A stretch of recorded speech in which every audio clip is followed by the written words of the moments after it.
Good morning dear student.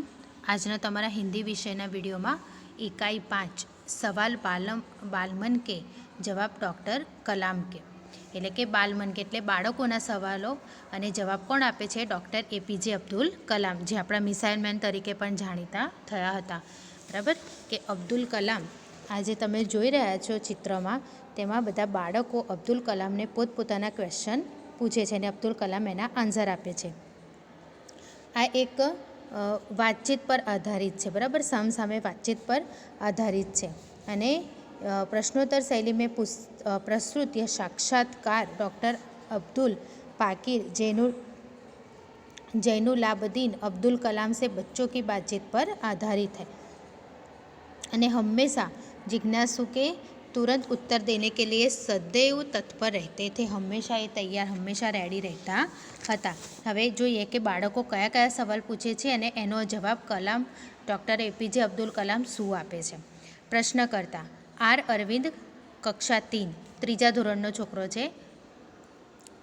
Saint મેડસ school ચેન્નઈથી એ સ્કૂલમાંથી આવેલો છે. અલગ અલગ સ્કૂલોમાંથી બધા બાળકો આવેલા છે. ये શું પૂછે છે? क्या आप अपने बचपन की कोई यादगार घटना हमें सुना सकते हैं? કે તમારા નાનપણની બચપનની કોઈ યાદગાર કહાની તમે અમને સંભળાવી શકો છો?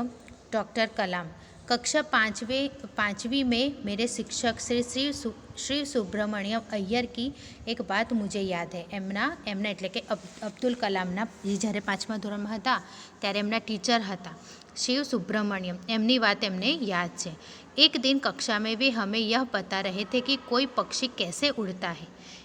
एक बार એ કક્ષામાં એ બતાવે કે એક પક્ષી છે એ કેવી રીતે ઉડે છે, એ એમને બતાવ્યા હતા. એ ડેમો એમને બતાવતા હતા પક્ષીને બતાવીને. બરાબર, रियल उन्होंने हमें रामेश्वर के समुद्र तट पर ले जाकर इसका जीवंत उदाहरण दिया. जीवंत जीवતું જાગતું પક્ષી ઉડી રહ્યું છે એ જીવતું જાગતું ઉદાહરણ એમણે આપ્યું હતું. એ એમને જોવા માટે સમુદ્ર તટ પર પણ લઈ ગયા હતા. वह ऐसी यादगार घटना थी जो मेरे मन मस्तिष्क में हमेशा के लिए बैठ गई. મારા મન અને મારા મગજમાં હંમેશ માટે બેસી ગઈ. इसी से मुझे आगे विज्ञान पढ़ने की प्रेरणा मिली. આનાથી જ મને વિજ્ઞાનમાં આગળ જવાની મને પ્રેરણા મળી. હવે બીજો પ્રશ્ન છે. પ્રશ્નકર્તા સરયુ મકર, કક્ષા 5, 5મા ધોરણનો છે વિદ્યાર્થી. वाल्मीकि नगर हिंदी माध्यम शाला नागपुर. बचपन में हमें किस भाषा को प्रमुखता देनी चाहिए? कि नानपणમાં આપણે કઈ ભાષાને પ્રમુખતા, કઈ ભાષાને પ્રાથમિકતા આપવાની જરૂર છે કે આપવી જોઈએ? તો ડૉક્ટર અબ્દુલ કલામ શું કહે છે? मैंने स्वयं माध्यमिक शिक्षा तक की पढ़ाई अपनी मातृभाषा के माध्यम से पूरी की है. એમણે માતૃભાષામાં પોતાની पढ़ाई છે, પોતાનું ભણતર છે તે પૂરું કર્યું છે. कॉलेज और उससे आगे की शिक्षा अंग्रेजी माध्यम के संस्थाओं में हुई. કે કોલેજ અને આગળનું જે એમનું ભણવાનું હતું એ અંગ્રેજી માધ્યમમાં એમણે અભ્યાસ કર્યો.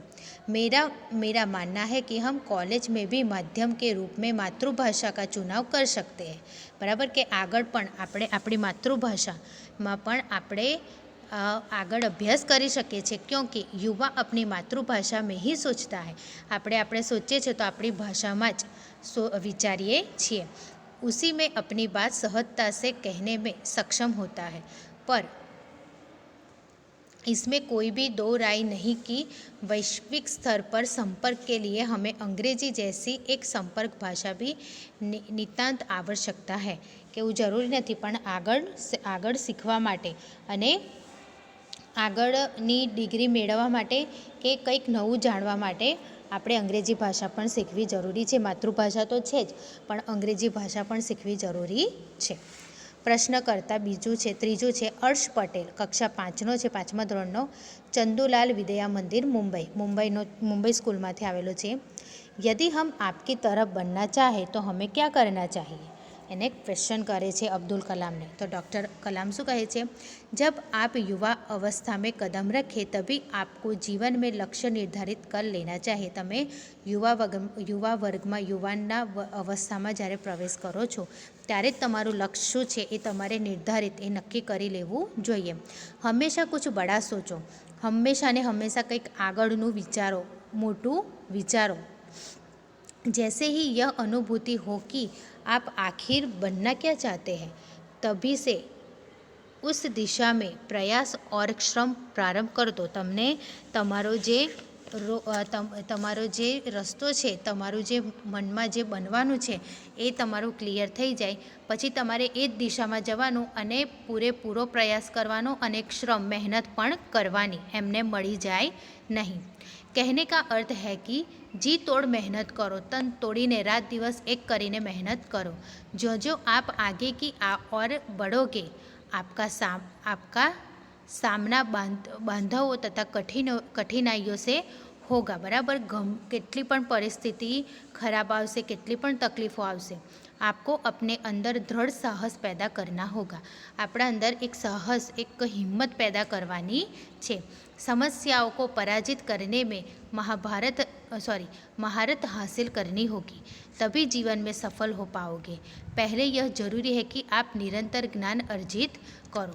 શું કહે છે કે નિરંતર કંઈક ને કંઈક શીખતા રહો, કંઈક ને કંઈક વાંચતા રહો. આપણામાં જેટલું પણ જ્ઞાન હશે ને એ આપણને અને બીજાને બધાને કામ આવશે.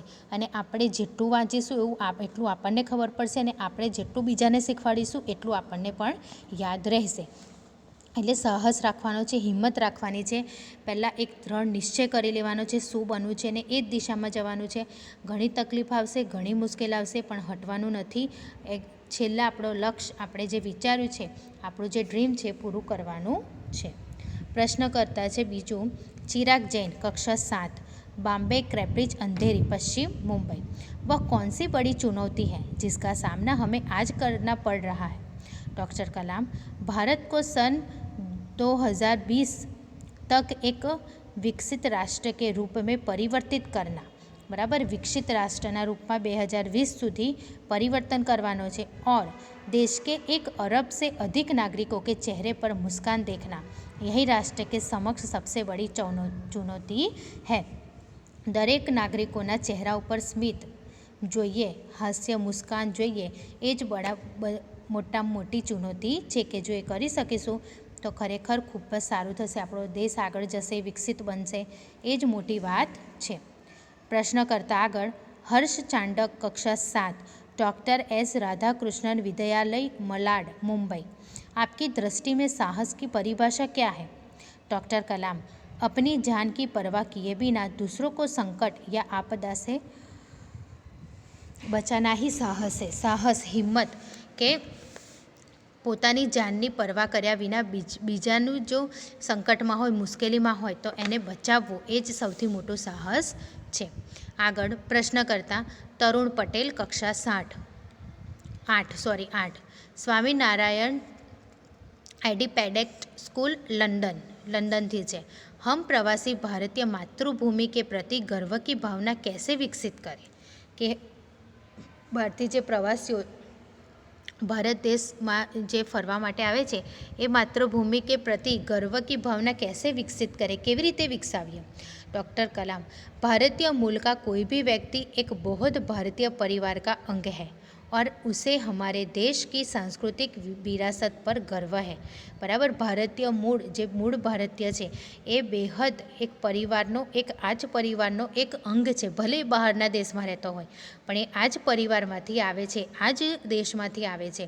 તો हमारे देश की सांस्कृतिक विरासत पर गर्व है, એની વિરાસત પર એને गर्व છે. सौभाग्य से आप लोग ऐसी स्थिति में है कि अपनी मातृभूमि से अच्छी तरह से जुड़े हुए हैं और यही आपके लिए गौरव की बात है. શું કહે છે કે માતૃભૂમિ से, આપણી માતૃભૂમિ, આપણી ભારત ભૂમિ से તમે લોકો જોડાઈ રહ્યા છો, એ જ તમારા માટે, યહી આપકે, એ જ તમારા માટે ગૌરવની વાત છે. આગળ સત્યમ, કક્ષા 10મા ધોરણનો છે, એ છે जिला स्कूल, मुंगेर. जो भी बच्चे आपसे मिलते हैं वे कहते हैं कि एक प्रसिद्ध वैज्ञानिक, इंजीनियर, डॉक्टर आदि बनना चाहते हैं, पर किसान, मजदूर और कलाकार भी किसी राष्ट्र के लिए उतने ही महत्वपूर्ण हैं. हम ऐसे ही परिवारों से आते हैं. हमारे लिए आपका क्या संदेश है? એ શું કહે છે કે બધા તમને એવું કહે છે કે તમે વૈજ્ઞાનિક, એન્જિનિયર, ડૉક્ટર એને બનના ચાહતે હો, એ બનવા માંગે છે, પણ કિસાન અને મજૂરો છે, કલાકાર છે, એ પણ राष्ट्र उतने ही એટલા જ महत्वपूर्ण છે। तो हम ऐसे ही परिवारों से आते, तो हमारे लिए आपका क्या मैसेज है, क्या संदेश है? किसान, मजदूर, कलाकार और दस्तकार ये सभी हमारे राष्ट्र के अभिन्न अंग हैं। बराबर, एक बीजा साथे जोड़ाયેલા अंग છે। राष्ट्र निर्माण में हमें उस सभी की सेवाओं की समान रूप से दरकार है। समान रूप से निर्माण हमें उन सभी की सेवाओं के समान रूप से दरकार है। आप सभी को चाहिए कि अपने अपने क्षेत्रों में खूब उन्नति कहे। आप सभी को बराबर બધા જ પોતપોતાની લાઈનમાં, પોતપોતાના ક્ષેત્રમાં આગળ ને આગળ પ્રગતિ કરો, આગળ ને આગળ ઉન્નતિ કરો, એ જ મારો મેસેજ છે। હવે જે આગળનો જે પાર્ટ છે એ આપણે નેક્સ્ટ વિડીયોમાં જોઈશું। આટલે સુધી તમારે વાંચી લેવાનું છે।